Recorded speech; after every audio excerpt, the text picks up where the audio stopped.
Magandang araw mga kaibigan. Bigyan natin ng reaction opinion itong post ng DZRH News Television. Just in.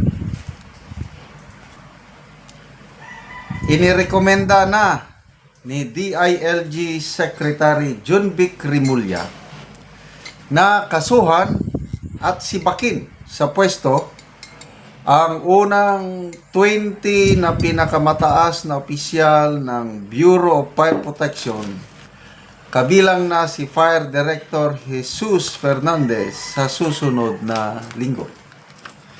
Sa panayam ng DZRH News, sinabi ni Remulla na may kaugnayan ito sa korupsyon sa loob ng naturang ahensya. Kabilang narito ang bid rigging kung saan umaabot umano na higit 15 billion kada taon ang nakukubra ng Bureau of Fire Protection. Sabi naman mga kaibigan, yung DPWH na corruption tinatawag na just tip of the iceberg. Yun lang ang nakikita, DPWH. Yun lang lumalabas. Kailang sa ilalim pala, yung iceberg, ang laki. Halos lahat na ng ahensya ng gobyerno, talamak na ang corruption. Kaya, tama lang yung result ng survey ng Pulse Asia.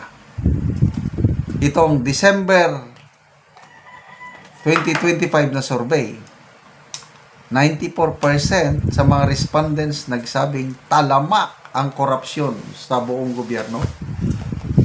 Noong September survey, mas mataas pa, 97%. Halos ganyan din sa SWS survey na 84% sa mga respondents nagsabi na talamak ang korupsyon sa gobyerno. So, bid rigging, biding-bidingan. Yan ang nangyayari sa sa DPWH. Kontrolado ang lahat. Pre-designated na yung yung mananalong bidder. Kaya lang yung talunan, mayroon pa rin kanila para may bayad. So kung ano ang nangyayari sa DPWH, itong ibinulgar ni Secretary Remulla, ganyan din sa Bureau of Fire Protection. So, bakit nangyayari yung ganyan? It has become a culture of corruption. Again, it's all about leadership. Malala ko tuloy si General Torre. Don't get me wrong, yung ginawa niya sa ating Tatay Digong, hindi natin kakalimutan yun. Pananagutan niya ni General Torre. In fairness sa kanya, yung dahilan bakit siya na-relieve as Chief PNP, dahil ayaw niyang permahan yung dokumentos na para matuloy sana ang 8 billion worth of firearms para sa PNP. Hindi niya pinirmahan. So, to me, kapuri-puri yung ginawang ganon ni General Torre na hindi niya nakita na kailangan yung ang daming firearms, 80,000 firearms ata. Hindi kailangan at saka sobrang mahal, hindi niya pinirmahan. Oh, that's PNP under ng DILG.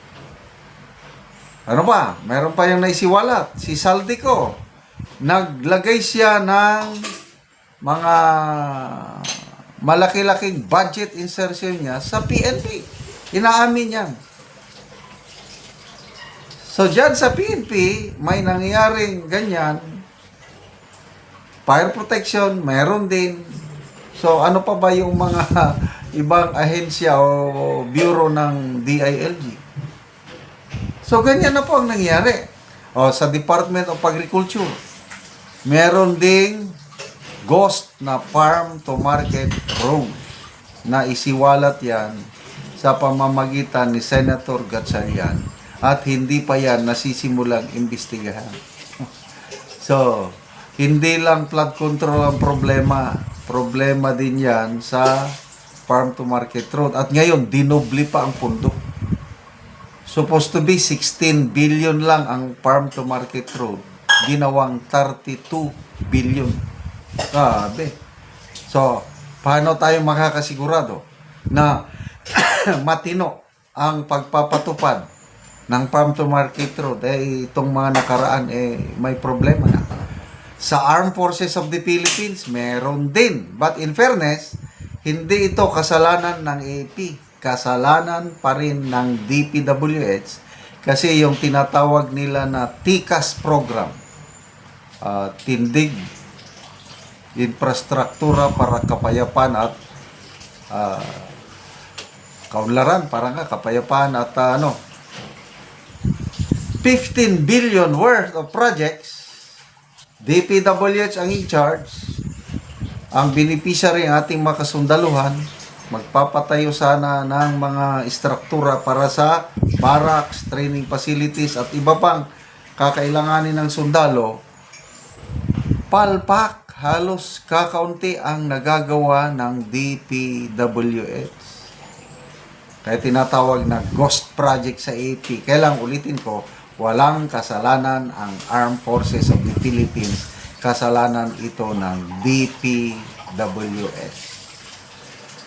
So, nakakaawa po ang ating bayan.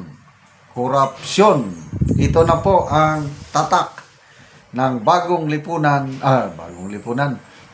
Pilipinas ng Marcos administrasyon. Ano yung pagbabago? Unang ginawa ng administrasyong ito, inabolish nila ang Presidential Anti-Corruption Commission. Anong ibig sabihin nun? Wala silang pakialam sa korupsyon. Wala silang intent na i-stop ang korupsyon. Kaya lumago. Ngayon, nung na-booking na sila, ayun, nag-create sila ng Independent Commission for Infrastructure. Palpak naman. May ibang meaning ngayon. Anong ICI? Invisible. Invisible Commission on Infrastructure. Bakit? Hindi natin alam kung ano yung ginagawa nila ang hearing nila private o di invisible. Okay, salamat mga kaibigan sa inyong pagsubaybay sa ating channel. Nakakatulong kayo ng malaki sa Tribong Talandig ng Bukidnon dahil ang sweldo natin sa channel na ito is pantulong po sa tribo na mimigay tayo ng libreng yero at pako para magkaroon sila ng mas maayos na tirahan. Panoorin nyo ang video na ito. Ang natagaan og sin.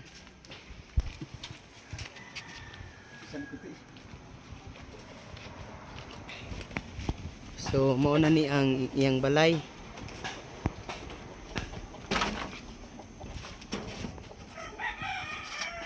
So mao na ni ang itsura sa balay sa ni Angkol sa tagaan na mo og gero. So makita gid nimo nga mga dako na kayo og buslot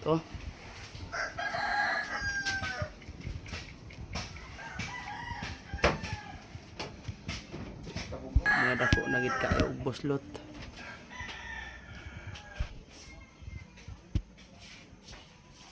So karon Kol, pila na ni katuig ang inyong balay nga inanin nang itsura sa inyong mga atop? Mga 15 na gini katuig. 15 na katuig. Oo. So ngano man sa kadugayon na nga 15 na katuig ug buslot na kain yung atop, wala gid mo nakapuli og atop. Mo lagi problema lagi, resipient paginabuhi. Disod kayo ang panginabuhi. Oo, natay makuan igor sa pamilya. Igor sa pamilya gyud. Tungod sa kalisod wala mo nakapalit og yero. Hindi gid makaya pa ito. Di makaya paliton. Bisan pa ang kuan unsa day imong trabaho Kol? Magkuan ra magsakom-sakom. Mag-umalang. Mais. Oo. So naa pa ka estudyante? Naa. Pila ka bukang yung estudyante? Tulo. Tulo. So unsa na yung mga grade? Kay isa na eskwela ako sa college pero gobyerno lagi gyapon nang ga kuan kay di man ako makaya. Di na makaya gyud Oo. tungod sa kalisod. Ang isa grade 11. So lisod yun. Sa kwa. allowance. Sa allowance sa atong estudyante. Oo. Mm. Ay dako kay salamat sa Ginoo ug labi na sad sa naghatag sa amo alisin nga maayuhan na gid mo ni among kuan. Yung balay. Among balay. Oo. So salamat ka. Salamat Oo, kayo. salamat Salamat kayo. sa Ginoo.